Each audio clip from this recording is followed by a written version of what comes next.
I can still remember the exact moment I realized I was never going to be as important to my parents as my younger sister Emma.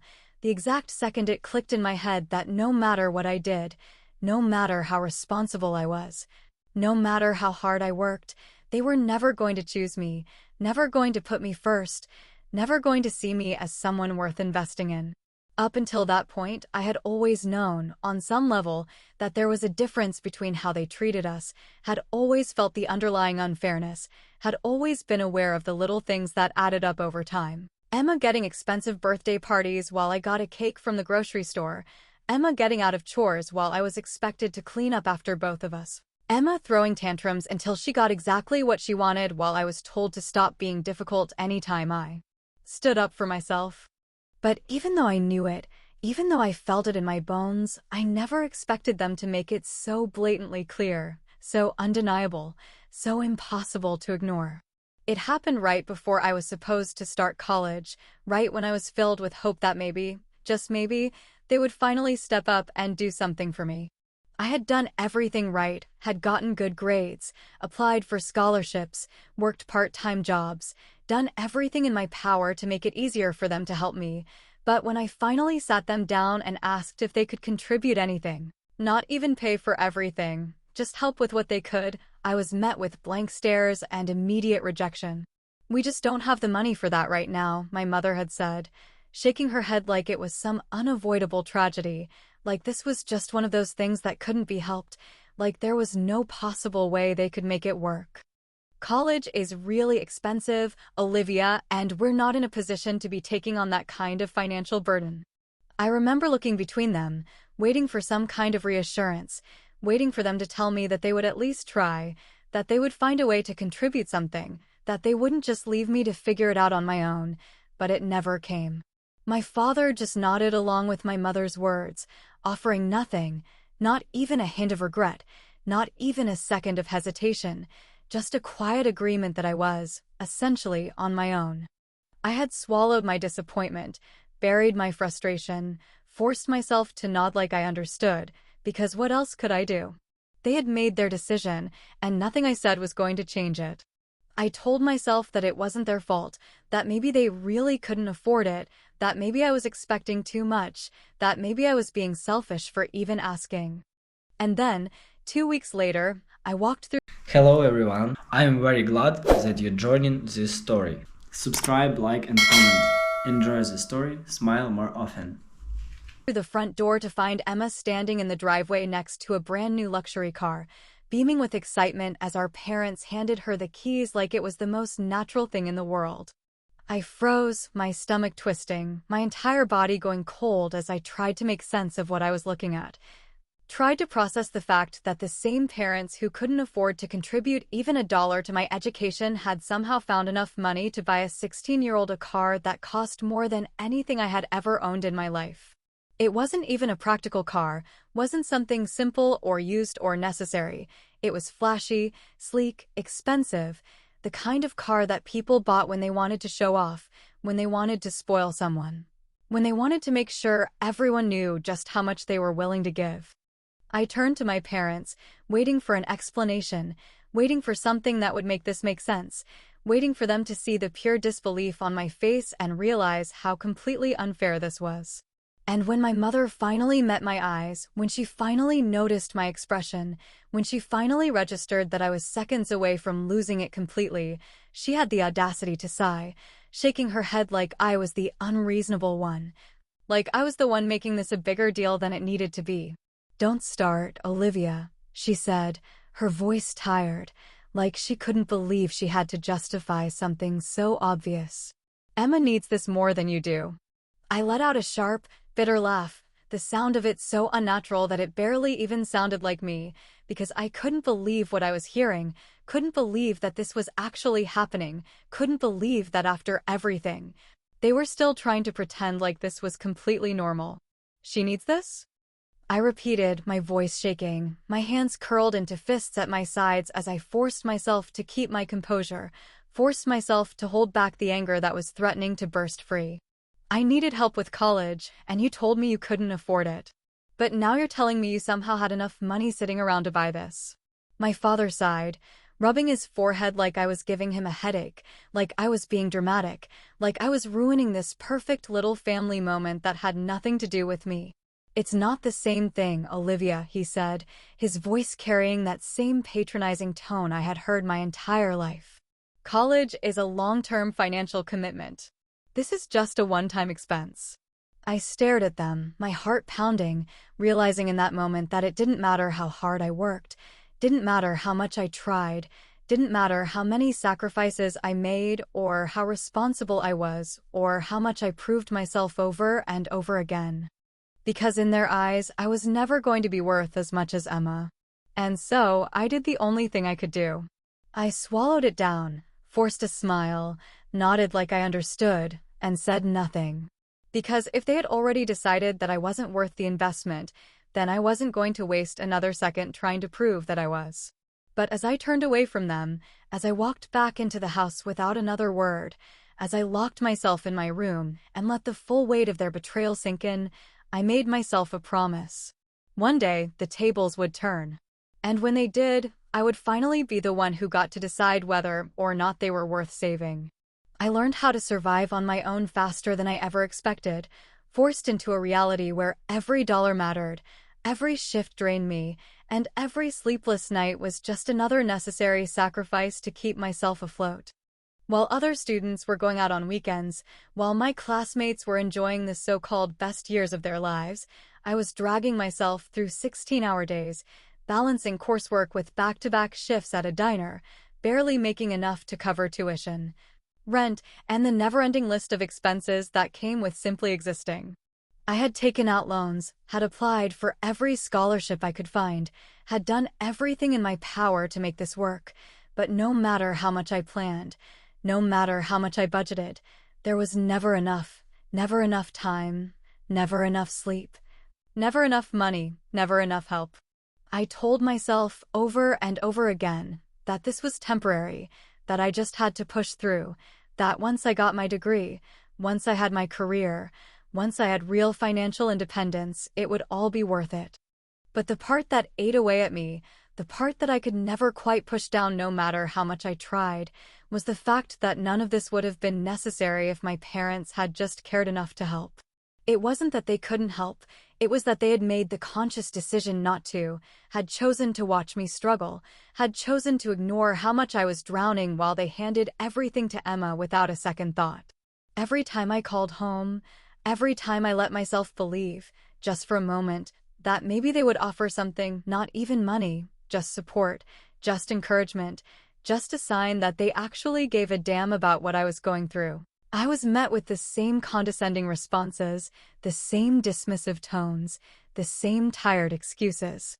"Well, Olivia, you knew college would be expensive," my mother would say, her voice carrying that familiar edge of thinly veiled annoyance, like I was inconveniencing her by even bringing it up.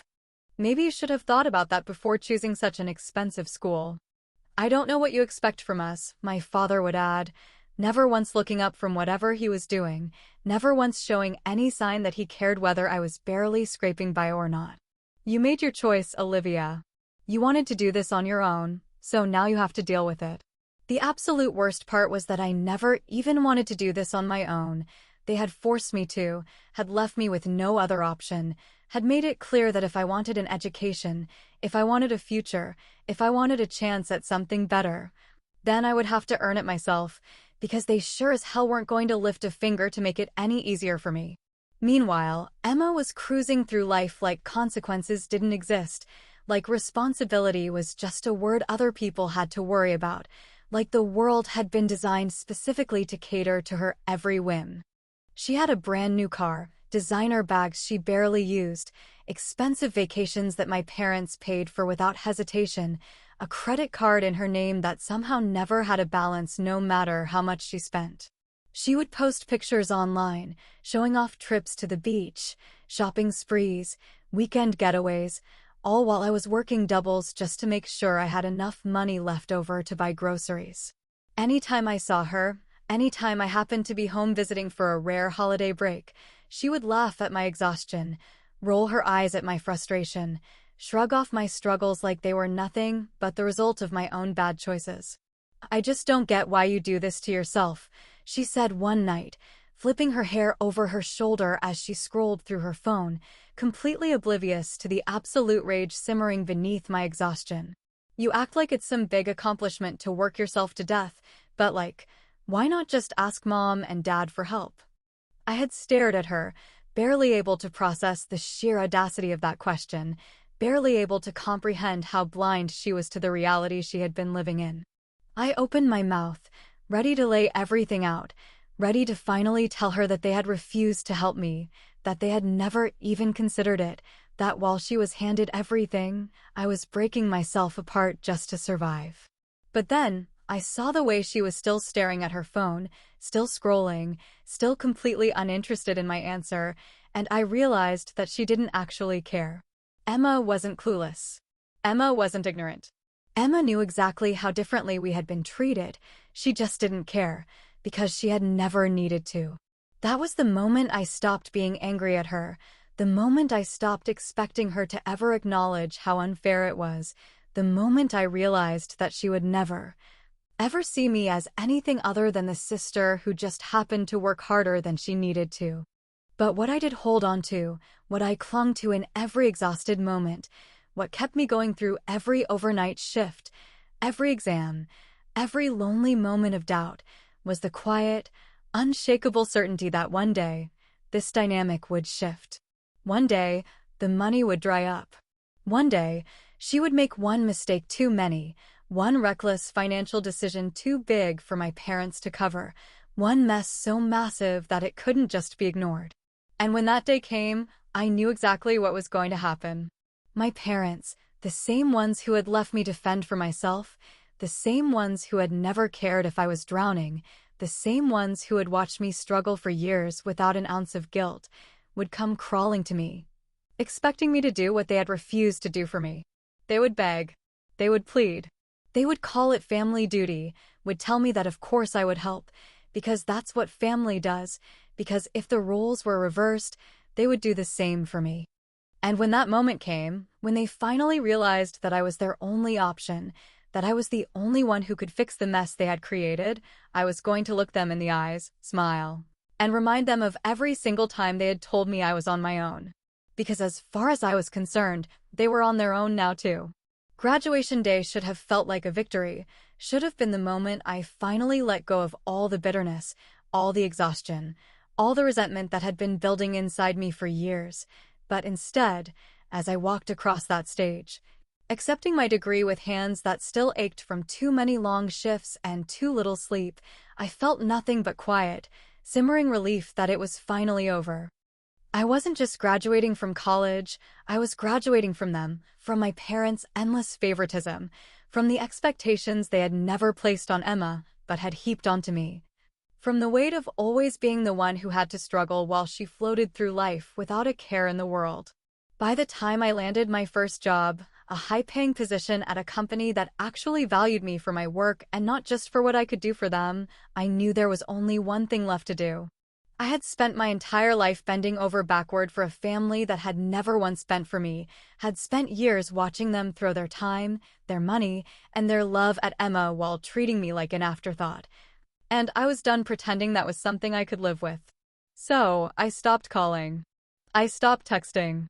I stopped answering their messages, stopped responding to their half-hearted attempts to check in, stopped making the effort when it was clear that their lives hadn't changed in the slightest without me. They never even noticed how much distance I had put between us, too wrapped up in Emma's life, too busy handing her everything she asked for, too blinded by their endless coddling to realize that I was already gone. For years, I watched from a distance as Emma continued burning through money like it was infinite, like there would always be someone there to catch her before she fell, like financial consequences were just something that happened to other people, never to her. She took lavish vacations to Europe, posted pictures of expensive designer bags, bragged about staying in five-star hotels, racked up credit card bills that she never even glanced at because she knew, deep down, that someone else would always take care of them. And for a while, my parents did exactly that. They paid off her shopping sprees, covered the costs of her last-minute getaways, bailed her out when she went over her credit limit, excused every reckless decision with the same tired line they had been using since we were kids. Emma just needs a little help. She'll figure it out soon. Except she never did. Because she had never needed to figure it out before, had never been forced to face reality, had never been told no, had never been allowed to fail hard enough to learn from it. And as the years passed, as the debts piled up, as the costs got higher and higher, my parents started to realize that maybe, just maybe, they had built a monster they could no longer control. I knew the exact moment when things started to fall apart for them, when the weight of Emma's financial chaos finally became too much to ignore, because for the first time in years, my mother left me a voicemail. Not a casual message, not one of those empty birthday greetings that always arrived 2 days late, but a long, rambling voicemail filled with just enough fake warmth to tell me that she needed something from me. "Olivia, sweetheart, it's been so long since we talked," she said, her voice dripping with forced affection, the kind of tone she only used when she was trying to manipulate me into something. "We miss you so much, honey, and we'd really love to catch up. Maybe we could do dinner soon? Just the family, like old times." I didn't even need to hear the rest of the message to know exactly where this was going. It was never just about catching up with them, never about actually wanting to reconnect, never about anything other than whatever crisis they were trying to dump onto someone else. Still, I listened, because some sick, twisted part of me needed to hear her say it, needed to hear the moment when she finally realized that I was their only option left. "Emma's had a little bit of a situation," she continued, her voice carefully controlled, like she was trying to figure out how much to tell me without scaring me off completely. "She's been struggling lately. You know how hard the economy is right now, and, well, she may have fallen behind on some things. Credit cards, loans, little things here and there, and we've been helping as much as we can, but it's gotten a bit overwhelming, and, well, we just thought that maybe, since you're doing so well now, you might be able to lend a hand." There it was. The moment I had been waiting for. The moment I had known was coming from the second they decided that my future wasn't worth investing in, but Emma's luxuries were. I sat there, staring at my phone, my mother's voice still playing in my ear, waiting for the part where she would at least pretend to acknowledge the years of struggle I had gone through, waiting for the part where she would admit, even just once, that she had been wrong. But it never came. Instead, she just kept talking, kept explaining why I should help, kept reminding me that family takes care of each other, kept acting like this was just some normal favor I should feel obligated to do. Like this wasn't the same woman who had looked me in the eye years ago and told me they couldn't afford to help with college while handing my sister the keys to a brand new car. And in that moment, as I sat there listening, as I let her words wash over me, as I felt years of bitterness and exhaustion and quiet resentment bubble to the surface all over again, I knew one thing with absolute certainty. They were about to get exactly what they deserved. The call came later than I expected, long after I had already made peace with the fact that my parents and I had nothing left to say to each other, long after I had stopped waiting for them to acknowledge the years of struggle they had forced me through, long after I had come to terms with the simple, undeniable truth that I would always be less of a priority to them than Emma would ever be. I had almost started to believe they would never actually reach out, that they would rather drown in the mess they had created than admit they needed me, that they would rather sell off everything they owned than come crawling to the daughter they had abandoned the second I was no longer useful to them. But of course, desperation has a funny way of making people reconsider their pride, and when they finally called, I could hear the panic in my mother's voice before she even said my name. "Olivia, sweetheart," she said, the forced warmth in her voice so thick that it made my skin crawl, the kind of artificial affection that people only use when they need something. "It's been so long since we talked. I miss you, honey. How have you been?" I didn't answer right away, letting the silence stretch just long enough to make her uncomfortable, just long enough to remind her that she didn't get to pretend like things had always been fine between us. I could hear her breathing on the other end, could hear the tension in the way she waited, could hear the barely contained nerves just under the surface, and for the first time in my life, I realized that I had the upper hand. I've been good, I said finally, my voice even emotionless, giving her nothing to latch onto. Busy with work. You know how it is. She laughed, a light, breathy sound that didn't quite reach her usual confidence, like she was testing the waters, trying to figure out how much of a fight this was going to be. That's wonderful, sweetheart. Your father and I are so proud of you, you know that, right? We always knew you'd do well for yourself. The sheer audacity of that statement nearly made me laugh out loud, nearly made me break my carefully measured calm, nearly made me snap and remind her that they had done absolutely nothing to help me get where I was, that they had never supported me, never invested in me, never believed in me enough to even try. But instead, I just hummed a quiet response, letting her think, for just a moment, that she was setting the stage for some kind of happy family reconciliation instead of the favor I already knew she was about to ask. And then, right on cue, she sighed, a long, exaggerated sound, the kind of sigh that people use when they want you to ask what's wrong, when they want you to take the bait, when they want you to be the one to offer help so they don't have to ask for it outright. I hate to bring this up, she said, her voice dripping with fake hesitation, as if she hadn't planned every word of this call, as if this wasn't the entire reason she had reached out in the first place. But, well, things have been a little difficult lately. Emma's going through a rough time, financially speaking. She's had a few setbacks. I leaned back in my chair, my lips curling slightly as I pictured my mother standing in the kitchen, twisting her hands, forcing herself to sound appropriately concerned, pretending that this was just some unfortunate accident instead of the direct result of years of their own enabling. A few setbacks? I repeated, knowing full well that Emma's setbacks weren't accidents, that they weren't just bad luck, that they were the direct consequence of never once being told no. She's in some debt, my mother admitted, clearing her throat like she was struggling to say the words out loud, like it was physically painful for her to acknowledge that her perfect, golden daughter had somehow managed to spend her way into a financial disaster that even they couldn't fix. And we've helped as much as we can, of course, but, well, we thought that maybe, since you're doing so well now, you could step in and help, just this once. Just this once. As if I hadn't spent my entire life watching them throw thousands of dollars at Emma while telling me they couldn't afford to help with even the smallest things. As if I hadn't been forced to take out student loans, forced to work 2 jobs, forced to pull myself up without a single ounce of support while Emma lived like a spoiled princess with unlimited credit. As if I owed them anything after the way they had left me to fend for myself while she got every opportunity handed to her on a silver platter. I should have just said no right then, should have cut the conversation off and ended it before she had the chance to make her case, but instead, I stayed silent, letting her keep talking, letting her dig herself deeper, letting her reveal just how far they were willing to go to protect Emma from consequences she had brought on herself.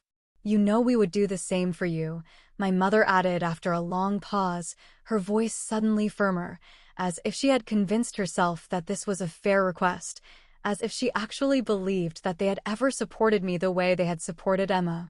And that was when I snapped. I let out a sharp, humorless laugh, the sound cutting through the air like a knife, the first real emotion I had allowed myself to show. Would you? I asked, my voice deceptively light, my tone carrying the weight of every single time they had turned their backs on me. Because when I asked for help with college, you told me you couldn't afford it. And when Emma wanted a brand new car, you magically had the money. So tell me, Mom, at what point did you ever do the same for me? Silence. Long, painful silence. I could almost hear her scrambling for a response, almost hear the gears turning in her head, almost hear the way she was trying to rewrite history in real time, trying to spin some excuse, trying to find a way to justify what she had done. But there was nothing she could say, because we both knew the truth. And so, I made my choice. I inhaled slowly, forcing my voice back into something cool, collected, completely unreadable, something that gave away nothing of what I was about to do. Of course I'll help, I said sweetly, watching the momentary relief settle over me like a storm cloud ready to explode. Tell Emma I'll take care of everything. And just like that, the trap was set. because if they thought I was going to bail her out without consequences, they had no idea what was coming next. I agreed to meet them for dinner at a restaurant they picked, some overpriced place they used to take Emma for celebrations, the kind of place they never even considered taking me because, according to them, I never needed those kinds of things the way she did. I could already picture them sitting there, smug, confident, believing that they had won, believing that they had pulled me back into their web, believing that I would be just as easy to manipulate as I had been when I was desperate for their help. By the time I arrived, they were already seated, my mother's expression lighting up with artificial warmth the second she saw me, my father's nod stiff but approving, as if he was already pleased with my so-called maturity, already assuming that I had come to my senses and would do the right thing like a good daughter. Emma, on the other hand, barely looked up from her phone, probably assuming this was just another one of those problems that would magically solve itself without her having to lift a finger. I took my seat across from them, my posture relaxed, my expression carefully neutral, giving nothing away, letting them believe that I was here as the dutiful daughter, the responsible sister, the one who always came through when no one else did. My mother immediately launched into small talk, acting as if we hadn't gone years without a real conversation, acting as if I hadn't cut them off, acting as if things were perfectly normal and this wasn't just a desperate attempt to get what they wanted from me. "I was just telling your father how proud we are of you," she said, her voice dripping with the kind of false sweetness she always used when she was trying to manipulate someone. "You've done so well for yourself, sweetheart. We always knew you would." I almost laughed, the sheer hypocrisy of it making my skin crawl, the complete lack of acknowledgement for everything they had put me through, the way they had refused to help me but were now so eager to take credit for my success. I didn't respond, just gave a tight smile, waiting, watching, letting them fill the silence with whatever justification they had prepared, whatever excuse they had convinced themselves would make this easier. And, predictably, it didn't take long before they got to the point. My father cleared his throat, his fingers tapping against the table, his voice carefully measured, like he was rehearsing the script he had already written in his head. "Emma's been going through a rough patch," he said, his eyes flicking to her briefly before settling back on me, his tone carefully crafted to sound reasonable, as if this was just a temporary situation, as if she wasn't completely and utterly drowning in the consequences of her own reckless spending.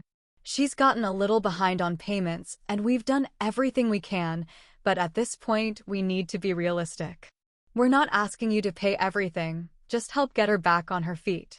We know you can afford it, Olivia. You have more than enough."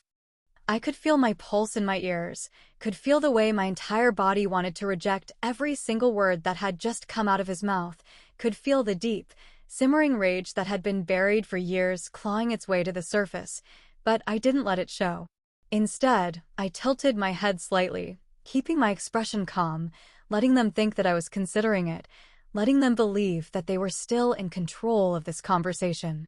"I'm just curious," I said, keeping my voice light, casual, as if this was nothing more than polite conversation, as if I wasn't about to take this entire illusion they had built and burn it to the ground in front of them. "Why didn't you help me when I needed it?"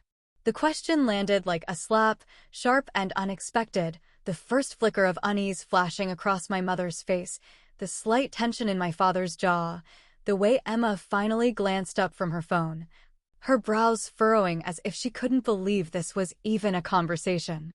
My mother let out a small, nervous laugh, shaking her head as if I was being ridiculous, as if I was bringing up something that had long been settled, as if I was making a big deal out of nothing. "Oh, sweetheart, that was different," she said, waving her hand dismissively, acting like the years of struggle I endured were nothing more than a small inconvenience. "College is a long-term commitment. We couldn't take that on at the time." "But you bought Emma a car," I reminded her, my tone still deceptively calm, my hands resting on the table, steady, unmoving, waiting for her to say something that would make it make sense, waiting for her to give me something, anything, that would justify what they had done. She blinked, as if she had completely forgotten that I had been there, that I had watched it happen, that I had stood in that driveway while they handed Emma the keys to something that cost more than my tuition. Well, she needed it, my father said simply, his voice dismissive, as if that was explanation enough, as if I was supposed to just accept that Emma's needs had always mattered more than mine. And that was it. That was the final crack in whatever patience I had left, the moment where I realized that they weren't sorry, that they had never been sorry, that they didn't even see why what they had done was wrong. I exhaled slowly, leaning forward slightly, my eyes locking onto my mother's, then my father's, then finally Emma's, taking my time, letting them all feel the weight of what I was about to say. "You're right," I said, my voice quiet but firm, steady, unwavering, carrying the full force of years of resentment, years of exhaustion, years of being treated like I was less. Emma does need help. But so did I. And when I asked, you told me I was on my own. My mother's face paled, her mouth opening and closing as if she was searching for something, anything to say that would change my mind, but there was nothing left for her to say. I stood up, pushing my chair back slowly, deliberately, keeping my gaze steady, keeping my voice even, keeping my expression cold. "So now," I continued, "so is she." And with that, I turned on my heel and walked away, leaving them sitting there, stunned, speechless, finally forced to face the reality that for the first time in their lives, they weren't getting what they wanted. For the first time ever, they were the ones left with nothing. I didn't turn around after I walked away, didn't stop to hear them scramble for another excuse, didn't pause to let them come up with one last desperate plea, didn't even acknowledge the stunned silence that followed my final words. I just kept walking, my footsteps steady, my breathing even, my hands loose at my sides, not clenched into fists like they had been so many times before when I was forced to swallow my frustration and accept whatever unfair decision they had thrown at me. But this time, I wasn't the one left feeling powerless, wasn't the one forced to accept a fate I hadn't chosen, wasn't the one who had to figure out how to survive while they continued enabling Emma's recklessness. For the first time in my life, they were the ones left with nothing, left in the wreckage of their own making, left with a problem that wasn't going to magically fix itself, left with a mess that they couldn't shift onto someone else. And no matter how much they begged, no matter how many guilt trips they tried to pull, no matter how many times they told themselves that I would come around, they were finally going to have to face what they had created. I was halfway to my car when I heard my mother's voice, sharp and desperate, her composure finally cracking as she realized that this wasn't going to end the way she had expected. "Olivia, wait. Please, we need to talk about this." I stopped, just for a second, just long enough to let her think I might actually turn back, just long enough to let her believe she still had some kind of hold over me, just long enough to let them all feel the hope that maybe, just maybe, I was still the same person they had been able to manipulate for years. And then, without a word, without so much as a glance over my shoulder, I opened my car door, got inside, and drove away. The last thing I saw in my rearview mirror was Emma, standing frozen next to our parents, her face pale, her mouth slightly open, her phone still clutched in one perfectly manicured hand as she finally understood that there was no one left to save her. By the time I got home, my phone had already exploded with messages, missed calls from my mother, texts from my father, frantic voicemails filled with half apologies and desperate attempts to convince me that I was making a mistake. But I didn't answer, didn't even listen to the full messages, didn't let them pull me back in with their carefully crafted words, because I knew exactly what this was. They weren't sorry. They weren't regretful. They weren't sitting there, reflecting on what they had done, realizing the years of damage they had caused, coming to terms with the fact that their own choices had led to this moment. They were just panicking. Panicking because, for the first time, they had no backup plan, no safety net, no way to push this responsibility onto someone else, no more lifelines to throw at Emma so she could continue living in the fantasy world they had built around her.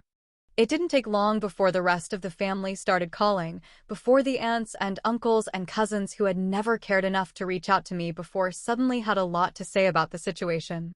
Some of them were on my side, quietly telling me that they understood, that they had seen the favoritism for years, that they knew exactly what my parents had done to me, and that I had every right to finally walk away. But others, predictably, weren't so kind. "Olivia, they're still your family," one of my uncles said in a message I didn't bother responding to. "You're really going to let them struggle just to prove a point?" "You're being heartless," another relative texted. "You know they would have helped you if they could." That one almost made me laugh, almost made me respond just to tell them exactly how wrong they were, almost made me lay out every single time my parents had chosen Emma over me, every single time they had made it clear that they could help, but just didn't want to. But I didn't need to explain myself. I didn't need to justify my decision. I didn't need to convince anyone that I had done the right thing, because deep down, I already knew that I had. Still, as I sat in the quiet of my apartment, staring at the unread messages piling up on my screen, listening to the occasional buzz of another voicemail I wasn't going to check, I felt something creeping into my thoughts, something sharp and uncomfortable, something that I had been trying to ignore ever since I walked away from that table. Had I gone too far? Had I let my anger get the best of me? Had I become so determined to make them understand my pain that I had lost sight of whether this was justice or just long overdue revenge? Because no matter how much I told myself that this was what they deserved, no matter how much I reminded myself that they had abandoned me first, no matter how much I knew that this was the only way they would ever learn, there was still a small part of me that wondered if I had finally become the cold, unfeeling person they had always accused me of being. But then, I thought back to all the nights I had gone without sleep, all the hours I had spent working just to afford food, all the times I had begged them for even a fraction of the help they had so easily given Emma. And just like that, the doubt disappeared. Because they had made this bed. And now, finally, they were the ones who had to lie in it. The messages didn't stop for weeks, piling up in my inbox, flooding my voicemail, filling my notifications with a constant reminder that, no matter how much distance I had put between myself and them, they still thought they had the right to demand something from me. My mother's texts bounced between desperate pleas, manipulative guilt trips, and outright anger, shifting from, "We miss you," to, "How could you do this to your family," in the span of a single day. My father, less emotional but no less persistent, tried to frame it as responsibility, tried to paint himself as the rational one, tried to convince me that I was being stubborn and cruel by refusing to step up for Emma the way they had always stepped up for her. Emma, predictably, didn't even bother trying to contact me at first, too used to other people fixing her problems for her, too sure that this was just another temporary setback, too certain that someone, whether it was our parents, an uncle, a family friend, would swoop in and make everything better, just like they always had. But when that didn't happen, when she finally started to understand that this wasn't going away, that she wasn't getting a bailout, that I wasn't going to be her financial safety net, the first message from her finally came. "You're really gonna do this to me?" That was it. No apology. No acknowledgement. No understanding of why I had said no. Just another demand disguised as a question, just another expectation that I would come through for her because I always had before. I stared at the screen for a long time, my thumb hovering over the keyboard, debating whether I should respond, whether I should lay out every reason why I owed her nothing, whether I should remind her of every single time she had benefited from my suffering, whether I should ask her why, after all these years, she still thought she was entitled to anything from me. But then I realized something. She already knew. She knew what she had done. She knew what our parents had done. She just didn't care. And that was the moment I knew that, even if I had given her the money, even if I had stepped in to clean up the mess she had made, even if I had handed over every last dollar I had just to make her comfortable again, she would have learned absolutely nothing.